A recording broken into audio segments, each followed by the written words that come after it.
Welcome back. Well, unrest across America has continued 1 week after the death of George Floyd. Many cities have been forced to enact curfews as police use forceful tactics to clear the streets of rioters. Earlier today, as I said, the President addressed the American people from the White House Rose Garden, threatening to deploy the military if the states cannot end the violence. Today, I have strongly recommended to every governor to deploy the National Guard in sufficient numbers that we dominate the streets. Mayors and governors must establish an overwhelming law enforcement presence until the violence has been quelled.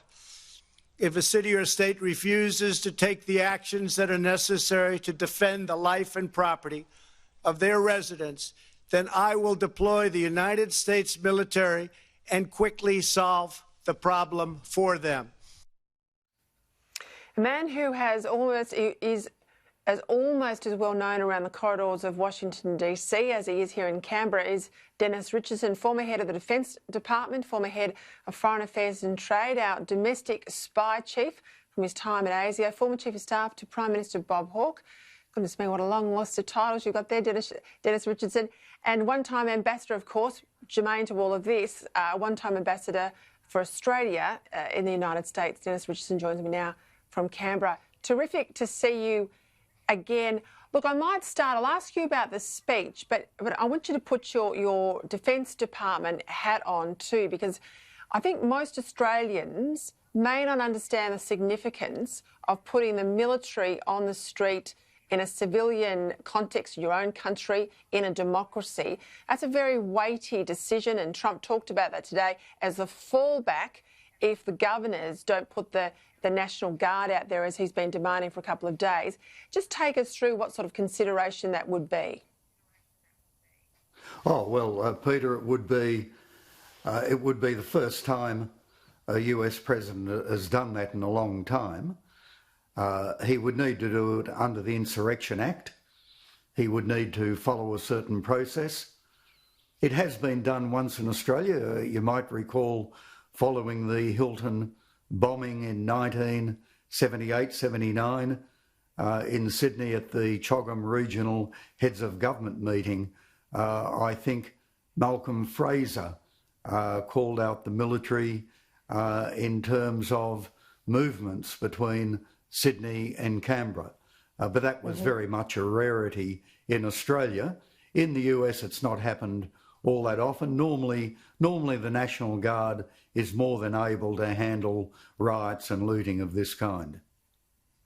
What did you make of the President's speech? There's been a lot of criticism that he's taken too long to come out and speak.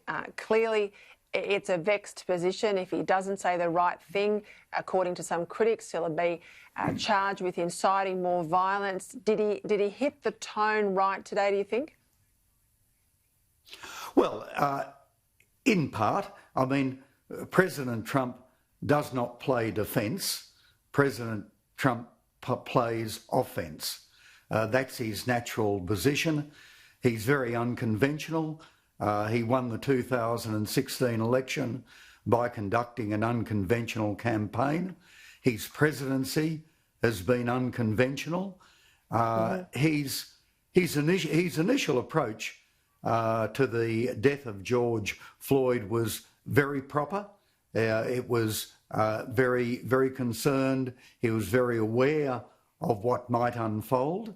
I think elements of his speech today recognise that, but equally he's very upfront in his, there was in part a political message there, particularly to Democratic mayors and Democratic governors.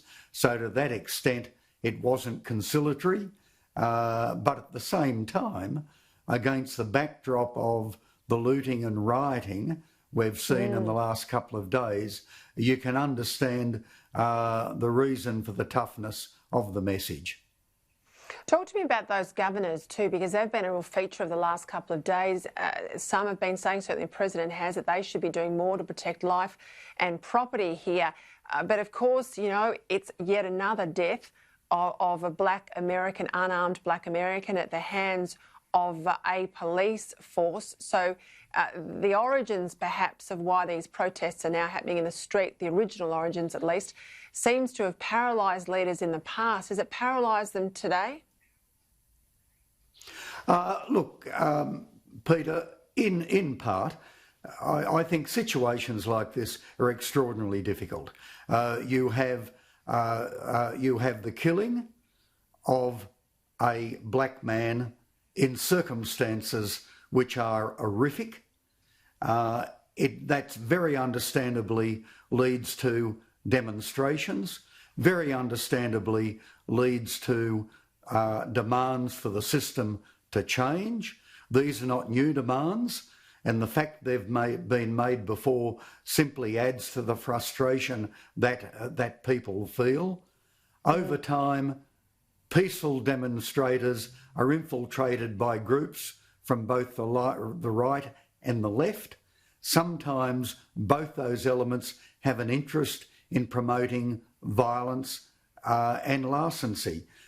We saw that, for instance, in the lead up to the 2000 Olympics. We had a global economic forum in Melbourne. That Correct. was a peaceful protest in which you had violent groups and anarchists infiltrate, and their interest is in anything but peaceful protest. And that's what you've seen in the US.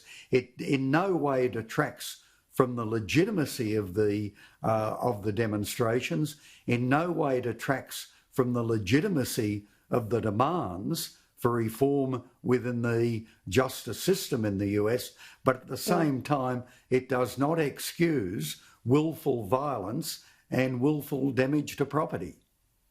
Just one more question before I leave this and move on to a couple of other things. I mean, you have long been an observer and engaged with the US for, 40 or 50 years now at the very highest levels. Tell me, do you think the US can heal its racial past here and these latest wounds?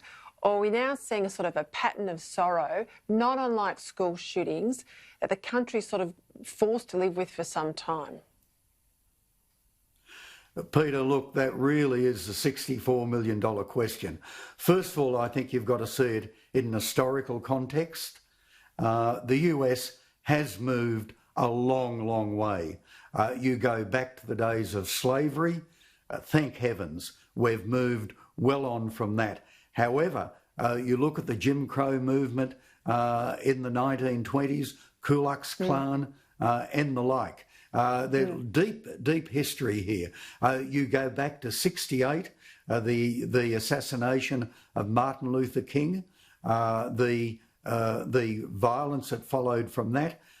You go to the '92 riots in Los Angeles. You come forward to today. There is some deep-seated issues in the US. Anyone who goes to Washington should visit the African American Museum to understand the real depth of history here. This is not something that will be resolved quickly. It will linger for decades to come. But the onus is really on the system to continue to work away at healing what is really historic wounds that will take decades for the US to in fact move on from. Yeah, look, at it's jobs, it's income, it's aspiration, it's all of those things generationally too. Just before we go, quick comment, Australia's invitation to attend the G7. We had one recently last year from Emmanuel Macron to the Prime Minister not long after the election. Of course, he went there. What do you think? Where does this mean? Are we moving up the batting order, Dennis Richardson? Well, I certainly hope so, because I think we're worthy of moving up the batting order in terms of the size of our economy, in terms of being an open trading nation, in terms of what we can bring to the table. I think it'd be great to see us at that head table. Well, the man with more titles than anyone else I know in Canberra, and all justly deserved and hard won, Dennis Richardson, as always, thanks for your time tonight. Thanks very much, Peter.